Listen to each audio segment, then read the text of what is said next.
Hello everyone, in this video I will show you how to turn on or turn off sound notification shortcut in Samsung Galaxy S24 Ultra.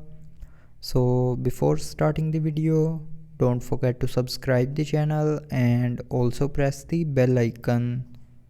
So first of all, open settings.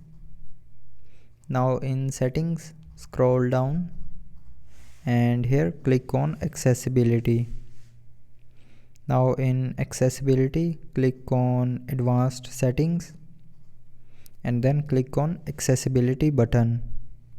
Now here click on select actions and then scroll down, and now to turn on the sound notification shortcut, click on sound notifications and select it, and after selecting, the sound notification shortcut will be turned on. And if you want to turn off this sound notification shortcut, then tap on this option again to deselect it, and after deselecting, the sound notification shortcut will be turned off.